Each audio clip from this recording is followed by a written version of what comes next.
अगर हम अपनी कहानी में हीरो नहीं होते तो हम अपनी कहानी में विक्टिम ज़रूर होते हैं। हमें ये नहीं मिला, ये अपॉर्चुनिटी नहीं मिली, पैसे नहीं थे, हमने तो सब कुछ सही किया था, हमारे साथ ही ऐसा क्यों हुआ, एक्सेट्रा एक्सेट्रा। इन एक्सक्यूजेस के अगेंस्ट हम कैसे रिएक्ट करते हैं, यही पूरा गेम है। It's not what you say you are, but it's what you do that defines you. ये बैटमैन का एक कोट है।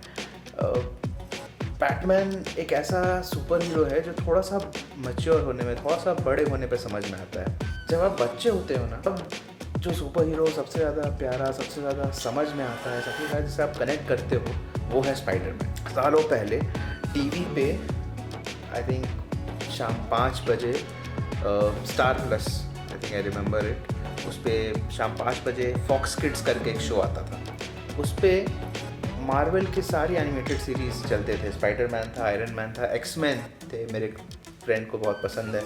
उसमें जो मैं सबसे फेवरेट कार्टून था वो था स्पाइडरमैन।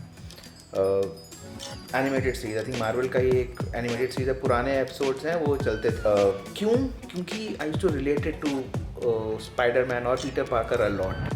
स्टूडेंट है, you know, a good guy, loves MJ, is pretty responsible, gets bit by a mutated spider and फिर उसकी लाइफ बदल जाती है फॉर गुड और फॉर वर्स। ये आप देखो कहानी और समझो कि जो भी चीज़ का होता है उसके बाद वो अच्छा होता है, ख़राब होता है, क्या है। ऑब्वियसली सुपर पावर्स, जो स्पाइडरमैन बन जाता है, जो अलग अलग विलेंस को फेस करता है। Pretty solid story line, pretty solid animation.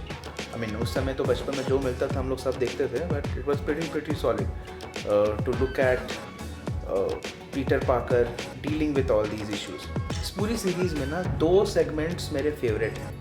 Number 1 is the venom अध्याय, जब स्पेस से वेनम आता है and you know black Spiderman वो बनता है, यू नो वेब यहाँ से शूट करता है। आई थिंक वेनम बनने के बाद वेब यहाँ शूट करता है from, and he is very super strong and he explores his dark side. एक डार्क साइड जो उसके अंदर छुपा हुआ था, एक अंदर उसके अंदर हिडन था। इससे वो कॉन्शियसली फाइट भी करता है और वो समझता है कि ये मेरे से ही निकला है, इसी को एक सिम्बियोटिक रिलेशनशिप में उसको शक्ति मिली है to come out. So Venom was one such segment. और एक था मैन स्पाइडर वाला, जिसमें जो म्यूटेटेड फॉर्म है वो उसको टेक ओवर करने लगता है and it is very interesting to see कि अब क्या होगा। ये एनिमल इंस्टिंक्ट्स ऊपर आ रहे हैं, जो excess of anything is bad, तो ये म्यूटेशन का excess is pretty bad for him. क्या पता ये पूरा का पूरा स्पाइडरमैन पूरा स्पाइडर बन जाएगा, क्या होगा। And that is an interesting take. थोड़ा सा क्रीपी है but that was an interesting take. अगर ये दोनों सेगमेंट्स को आप देखोगे तो जो कॉमन थीम ये है कि something or someone is overpowering Peter Parker और overpowering Spider-Man।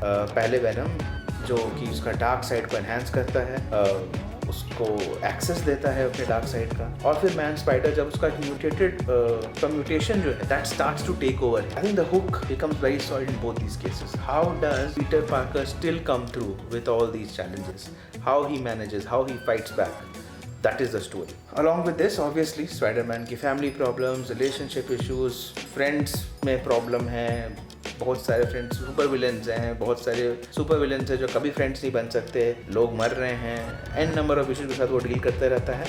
और उसके लिए ये वेनम और ये मैन स्पाइडर एक एडेड लेयर ऑफ डिफिकल्टी बन जाता है। How will he survive this, that is quite a treat to watch. Which brings me to the latest film out there, Spider-Man Brand New Day. I'm a Tobey Maguire guy.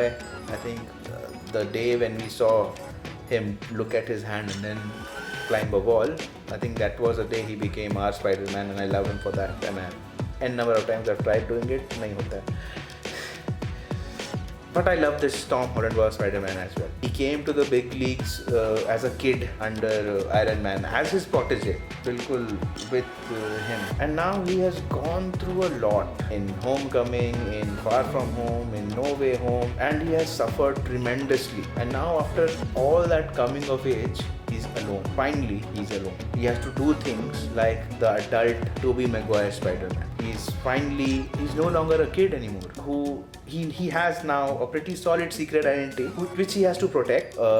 MJ, the love of his life, Ned, his best friend, both don't know both don't remember that he's Spider-Man anymore. There is a new army of villains out there to kill him. There's a new mutant who knows about his identity, and his mutation is taking over him. And he might, if things continue, he might turn into a spider. Stakes cannot get higher than this for Spider-Man. And if you listen to Reddit, according to Reddit, something super crazy is going to happen in the movie. I don't want to spoil that out, but I want to see how that plays out on the big screen. My gut says that this movie might become the highest grossing Spider-Man movie ever. And after this movie, Tom Holland might become the world's favorite Spider-Man forever. He will literally swing his way to being number one. And with the trailer, that whatever you've seen in the trailer and with whatever I'm reading, I do feel it is pretty possible. And Tom Holland in his amazing career, 2 weeks ago gave Odyssey, and 2 weeks later he's coming up with Spider-Man. I am pretty excited, I'm pretty stoked. I'm looking forward to this movie, and when I do watch it, I will let you know what are my thoughts, what is my analysis, and what do I think of Spider-Man Brand New Day on 1st of August. Till then, stay tuned. Bye.